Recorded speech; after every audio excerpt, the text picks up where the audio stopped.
Magandang umaga mga kabarangay, magandang araw. Kasama natin ang mga taga City Health Office for today's vlog. Tayo ay naggagala dito sa ating mga zone dito sa Barangay Balele upang maiwasan ang anti-rabies, ang rabies at ang dengue. So nagkakaroon tayo ng anti-rabies and anti-dengue prevention or ordinance. Kaya tayo narito upang mag-conduct ng ating mga ordinance para sa ating mga kabarangay upang makaiwas tayo sa rabies at dengue. So here we go, pasok tayo sa zone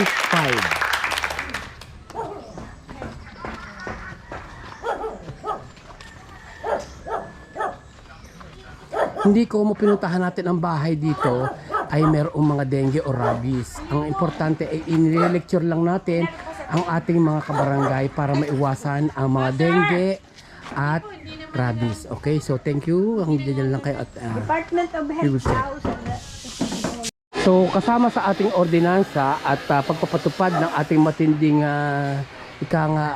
ordinansa para sa anti-dengue and anti-rabies ay binibisita ng ating mga Balele health worker ang mga bahay dito sa atin sa zone 5 at tinitingnan kung may mga naka-stock na tubig or ang mga lalagyan ng beer na hindi na ginamit, nalagyan ng kung ano man, at siyempre for prevention nga. Ayan ay kaya tayo natin pinapasyalan ng ating mga kabarangay upang mabigyan ng aral at maituro ang wastong ay dapat gawin upang maiwasan ang dengue at rabies dito sa ating barangay. So nagkaroon nga tayo ng ating barangay nagkaroon ng record na number 1 sa pagkakaroon ng dengue na nakakaraan. So para maiwasan ay nagkakaroon ng ordinansa at pagtuturo para sa ating mga kabarangay ang ating city government. Ayan, katulad yan, bawal ho sa mga katulad yan may mga na may tubig.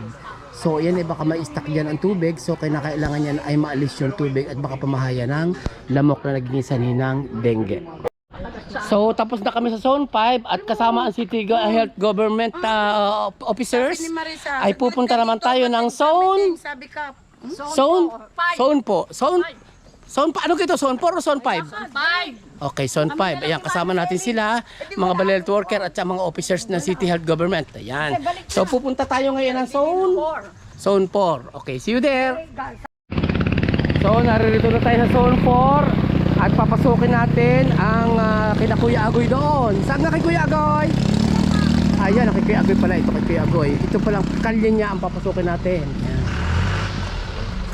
Dito tayo magle-lecture ng anti-rabies and anti-dengue. Ayan, ordinance. Yan, hoy. Bebe, huwag ka mangangagat ha. At okay, may phobia sa aso ha.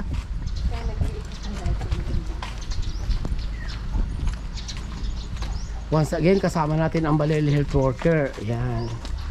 Si Atinini at saka si Shelly. At okay, medyo uunan na at may aso. Okay, may phobia sa aso. Tunay ka. So, narito na kami sa pakay na lugar sa zone 4. At tinitingnan natin at chinecheck natin at dating ile-lecture ang mga residente dito para makaiwas sa rabies at dengue. So chinecheck natin yung lugar. Okay mga kabarangay, so dito na tayo. Wala naman, basta for prevention lang ang ating pakay. Wala tayong tinutukoy na tao or what. Basta for prevention lang, katulad niya mga lalagyan ng beer na hindi na ginagamit or nagamit na or nainom na, dapat yan ay nakataob. Ayan, sabi nga natin ini dapat nakataob para hindi pa mahaya ng may tubig. Oo nga. Yan. So delikado nga naman. So tama yung ating yan, yung mga bote na iyon na pinag-inuman niya yata ng 4. Nakaw, tutoy, huwag ka mga gat at may phobia. Nini, ang mga aso ari alagaan mo ko, baka kami makagat. Ate, salamat ha. May phobia.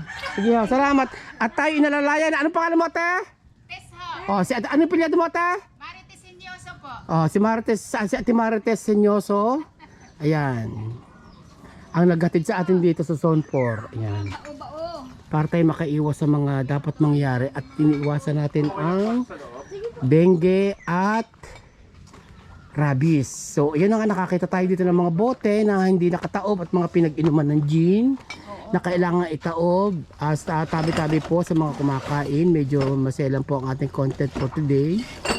At inabakas po natin yung mga yung katulad ng mga boteng iyon, nilaman.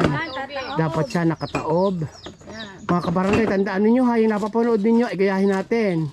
Ang dapat yung mga boteng yan ay nakataob kasi pag napamahayan niya ng tubig ulan, ay pamumugaran niya ng iiputan niya ng lamok at dadami ang virus. So ingatan natin ang ating kapaligiran mga kabarangay. Wala ho tayong tinutukoy na tao dito sa ating pinuntahan. Ito ho ay for prevention lang, pag-iingat. Ulitin ko ho, pag-iingat lamang po. So hanggang dyan lamang po mga kabarangay ang ating vlog for today, and thank you so much for watching. At salamat din sa mga taga City Government Health Officers at lalo na ang ating mga masisipag na BSW. And see you on my next vlog again. Promise? Thank you.